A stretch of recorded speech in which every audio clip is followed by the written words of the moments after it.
We'll go ahead and get started. I just wanted to let everybody know that this meeting is being recorded and it will be later shared on social media. Today's Tuesday, May 11th, 2020. This is the Makah public briefing for the COVID-19 pandemic response. We'll go ahead and get started with Dr. Cope. Thank you. Great. Thank you, Chief Bruner. Good morning, everyone. Here we go. All right, so our update for Tuesday, May 11th, we have no active cases in Nia Bay. Thankfully, our 3 most recent cases have all recovered. We've had still 13 cases total, and we have 0 individuals in official quarantine. So all of our families that were in official quarantine have successfully completed that. Column County is still high risk. They're % positive, which means the percentage of the tests that are coming back as positive as COVID are 5%, and we consider high risk at anything over 2. They have 53 active cases. They do have 2 current hospitalizations, and as of the end of last week, they'd had 2 new fatalities, which brings them up to 9 total. I want to take a moment to pause really quick because one of those fatalities was a person in their 40s, and it was a person without any of our what we consider underlying conditions. They did have childhood asthma, which is the only thing that is really connected to that. And this person went from, they were not vaccinated, and they went from walking and talking and came into the emergency department with some shortness of breath and decompensated really quickly. And that's what we see. That's what's commonly seen with patients who have COVID who are in the younger age brackets. So all the way up to the 40s, but definitely 20s and 30s as well. Sometimes these folks come into the hospital or come into the doctor's office and they are doing relatively okay and not causing any amount of alarm, and then suddenly get very, very sick. So unfortunately, that's what happened with this patient. Here's what Column County looks like visually. So they've had a little bit of a dip recently, but then are headed back up.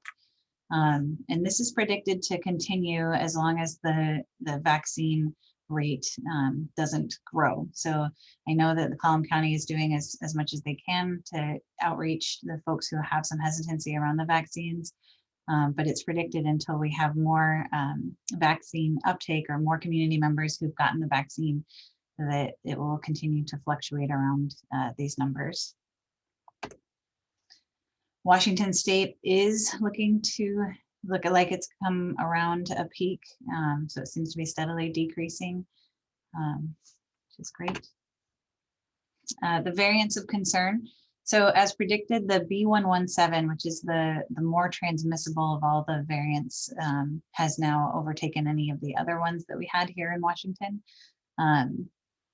We got the California one at the bottom of the screen. That one came to Washington earlier, and so originally it was quite a ways ahead, but now that B117, because of its greater transmissibility, has increased. There's still only 2 cases of variants in Column County, and that is that B117 variant. And I want to emphasize that those are just confirmed cases. There's likely more out there. They just don't all get sent off for genomic sequencing. And these are the variants of interest, which are all still present in Washington State as well. The big news yesterday was that the FDA authorized use for 12 and up of the Pfizer vaccine, but there's a second step that involves CDC and the Advisory Council for Immunization, I believe it's practices, immunization programs for green light. They're going to meet on Wednesday, and it's likely by the end of this week that Pfizer will be authorized. And this authorization is based on clinical trials that showed the vaccine to be 100% effective for preventing symptomatic COVID-19 in this age group. So that's certainly encouraging. The updated rates of vaccination for our Nia Bay residents are 74% have had 1 dose and 69% have had 2 doses. And that's percentage of residents who are 16 and up who are eligible for the vaccine. This is just a chart to show where we are at with vaccines in the age ranges from last month. So April 19th is in blue, and then red is from May 9th. So you can see the largest amount of growth is in this age group, which makes sense given our targeted efforts with the Pfizer vaccine. But we have had a little bit of growth in some of these other areas as well. We are going to get our first batch of Johnson & Johnson tomorrow, and we will start offering that to those who would prefer that. Patients will be given the choice of whether or not they want Moderna, Pfizer, or Johnson & Johnson. Because of the way the vaccine is packaged, we will continue to try to batch or cluster patients who are interested in the vaccine. So we will be continuing to have Moderna on Fridays, and appointments are requested but not required. Pfizer will be on Thursdays starting May 27th. And we do have some Pfizer doses on hand, but we will be getting a much larger shipment of them on May 27th. And so that's why we won't be having our full-on Pfizer run-throughs until May 27th. And then Johnson & Johnson, again, will be as requested. We will be, right now, we're planning on having all of these vaccines administered here at our clinic, which our medical team determined is safer just because of access to all of the equipment they would need and staff if there was any sort of allergic reaction. And the new data that came out yesterday is that the Pfizer vaccine is 97% effective against severe, critical, or fatal COVID infection caused by any variant, and then 92% effective against asymptomatic infection. This isn't in comparison to Moderna or Johnson & Johnson. It's just continued studies that they're doing as the prominence of variants is going up. So that was encouraging as well. Now I'll pause for any questions.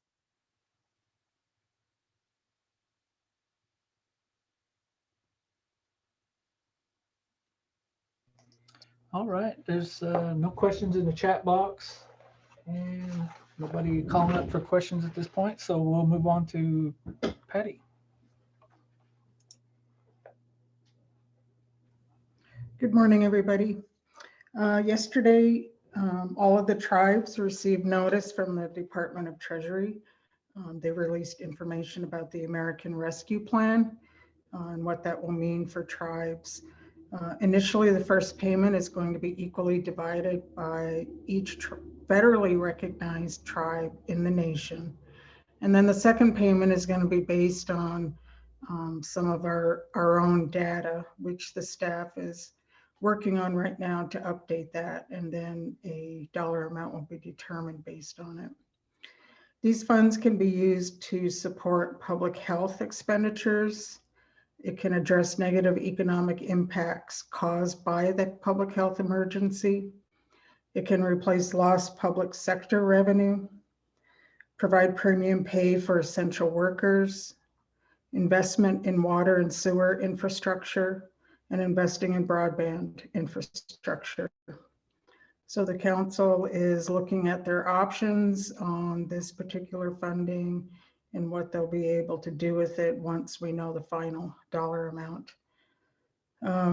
They do know that they do want to provide the small business assistance again, and they will be looking to refine those eligibility requirements on who can actually get assistance through that. That's all I have. Okay, well, thank you for the update, Patty. As far as the Makah EOC, I just wanted to advise everybody that we started working on graduation planning with the school district. Also, we're working on 4th of July plans for the community. Wanted to remind everybody to keep up to date, check the state.org website. Please practice your travel safety protocols. The variants are still out there. There's still a risk for the community, so please practice those safety protocols when returning home and also being outside of the reservation. The Community distribution for the hand sanitizer and mask is tentatively scheduled for May 25th at the Village Market. Same time, same place.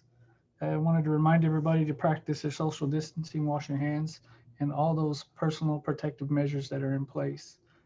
Also a reminder that masks are still mandatory in public places. The CDC changes, and I know that they're reviewing indoor mask requirements or suggestions. So we haven't got into that as far as the EOC level yet, but I'm sure it'll come up on the next meeting. And if there's any changes or anything, it'll go through the Makah Tribal Council. Wanted to remind everybody that if you have any questions at any time, please reach out to the Makah EOC, the STIC EOC. And I wanted to thank everybody for your participation on this webinar today, and also all the hard work that you do throughout the day out in the community and in your workplaces. So thank you, Makah Tribal Council, and keep up the good work, Makah. You're doing great, and we still are working to fight this pandemic. So thank you, guys. Chief Bruner? Yeah, go ahead. Tracy had a question in the chat about, is this a place to ask about our community opening up? No, because we won't make that determination. We can pose it up to the higher levels executive team and Makah Tribal Council, but not on the public briefing because we don't have any direction or determination through Makah. Is there a metric or something that the EOC is going to use to make a recommendation to the tribe one way or the other?